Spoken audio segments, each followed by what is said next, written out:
ఎన్నడన్నా చంద్రశేఖర్ రావు నువ్వు ఆలోచన చేసినవా? నీ బిడ్డకు బంజారాహిల్స్లో బంగ్లా కట్టాలనుకున్నావు, నీ కొడుకు జన్వాడలో ఫామ్ హౌస్ కట్టియాలనుకున్నావు. కానీ మా ఆడబిడ్డలకు హైటెక్ సిటీ పక్కన వ్యాపారం చేసుకోవడానికి నువ్వు ఏదైనా ఒక గుంట భూమి అయినా, ఒక గజం భూమి అయినా ఇవ్వాలనుకున్నావా? 3.5 ఎకరాలు నేను 100 కోట్ల రూపాయల భూమి మా అక్కలకిచ్చి 150 షాపులు కట్టి వాళ్ళు ఉత్పత్తి చేసే వస్తువులను అక్కడ ప్రపంచ దేశాలకు ఎగుమతి చేసే విధంగా ఇవాళ మా అక్కలను తీర్చిదిద్దే ప్రయత్నం చేస్తున్నా. అందుకే నేను చెప్పిన నా జీవిత లక్ష్యం 2035 నాటికి దేశంలో మన తెలంగాణ $1 ట్రిలియన్ ఎకానమీ చెయ్యాలంటే మా 1 కోటి మంది ఆడబిడ్డలు కోటీశ్వర్లు కావాలని ఒక లక్ష్యంగా పనిచేస్తున్నా.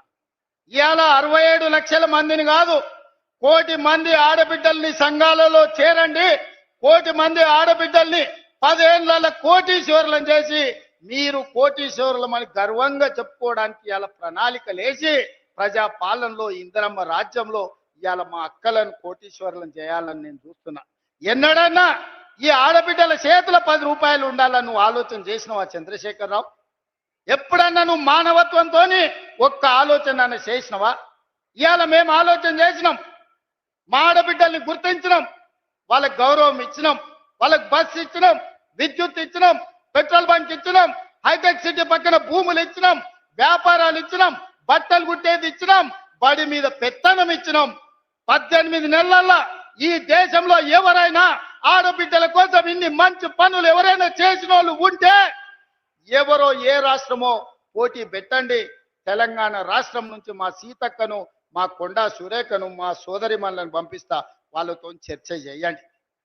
ఇవాళ అక్కలను అందరినీ కూడా ఈరోజు చైతన్యవంతులను చేసి వాళ్ళ పిల్లల్ని చదివించుకునేటట్టు చేసి ఇవాళ మనం ఒక దిశగా వెళ్తుంటే చంద్రశేఖరరావు కుటుంబానికి దుఃఖం వచ్చింది, ఆరోగ్యం పాడైంది, దవాఖానలో పోయి షరీక్ అవుతారు. నేనేం చేస్తానే?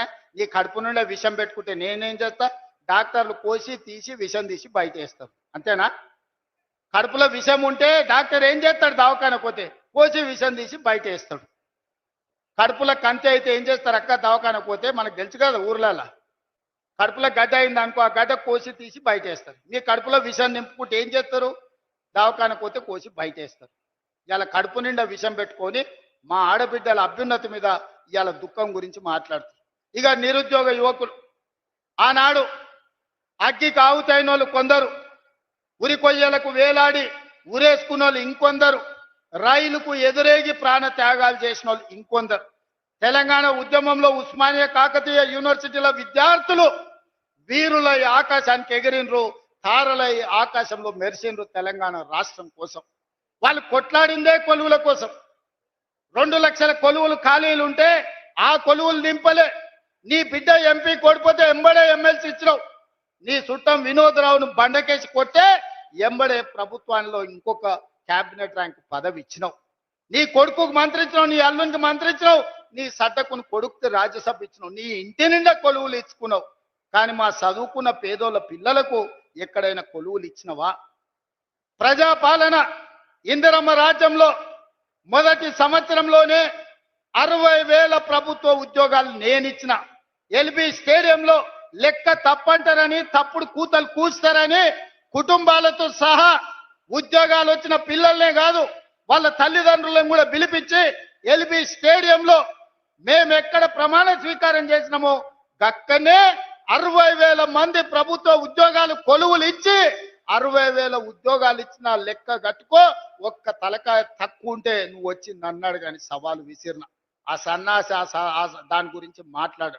ఇప్పుడు కూడా నేను చెప్తున్నా, 2.5 సంవత్సరాలు పూర్తి చేసుకునే లోపల మా పరిపాలన 2.5 సంవత్సరాలు పూర్తి చేసుకునే లోపల ఇంకా 40,000 ఉద్యోగాలు ఇచ్చి మొదటి అర్ధ భాగంలో 1,00,000 ప్రభుత్వ కొలువులు ఇచ్చి దేశానికి ఆదర్శంగా నిలబడి తెలంగాణ మోడల్ అంటే ఇదిరా, తెలంగాణ రాష్ట్రంలో నిరుద్యోగులను ఆదుకునే సోదరుడు ఉన్నాడు, ప్రభుత్వ కొలువులు వస్తాయి, చదువుకున్న పిల్లలకు వాళ్ళ కులాలు చేపలు పట్టుడు చెప్పులు గుట్టుడు కాదు, వాళ్ళు ప్రభుత్వ కొలువులు చేస్తే వాళ్ళ తల్లిదండ్రుల జీవితాలు మారుతాయి. ఉపాధి హామీ కూలికి పోయి రూపాయి కూడబెట్టి పిల్లలకు కోచింగ్ సెంటర్లలో ఫీజులు కట్టనికే మెడ మీద ఉన్న తాళి అమ్మిన తల్లిదండ్రులు నాకు చాలా మంది తెలుసు. వాళ్ళ కష్టాలు తీరాలని, వాళ్ళ పిల్లలు పీజీలు పిహెచ్డీలు చదవాలని, డాక్టర్లు లాయర్లు కావాలని, తమ జీవితాలలో వెలుగు రావాలని కోట్లాది మంది పేదలు గ్రామాలలో కలలు కన్నారు. అందుకే ఆ పిల్లల కోసం సర్కారు కొలువుల కోసం ఎదురు చూడకుండా ఎంబడెంబడే నోటిఫికేషన్లు ఇచ్చి ఈరోజు ఉద్యోగాలు ఇస్తున్నాం. మధ్యలో కొంత ఆలస్యమైంది, ఎందుకంటే మా దామన్న సుప్రీంకోర్టు నుంచి ఆర్డర్ తెచ్చిండు. మాదిగ ఉప కులాల వర్గీకరణ జరగాలని సుప్రీంకోర్టు ఆదేశం ఇచ్చింది. నేను నోటిఫికేషన్లు ఇస్తే సమాజానికి నష్టం జరుగుతుందని మా సంపత్ కుమార్ చెప్పిండు. అయితే ఇది అమలు చేసి నోటిఫికేషన్ ఇస్తా, 6 నెలలు ఆలస్యమైంది, మా మాదిగ సోదరులకు న్యాయం చేస్తా అని చెప్పి చట్టం చేసి ఇవాళ 1000 కొలువులు మళ్ళా నోటిఫికేషన్లు ఇవ్వడానికి ముందుకు వచ్చినాం. 2.5 సంవత్సరాలు తీరే లోపల 1,00,000 కొలువులు ఇచ్చే బాధ్యత మా ప్రజాపాలనది, మా వేదిక మీద ఉన్న ఎమ్మెల్యేలది, మంత్రులదని నేను ఇవాళ చెప్పదలుచుకున్నా.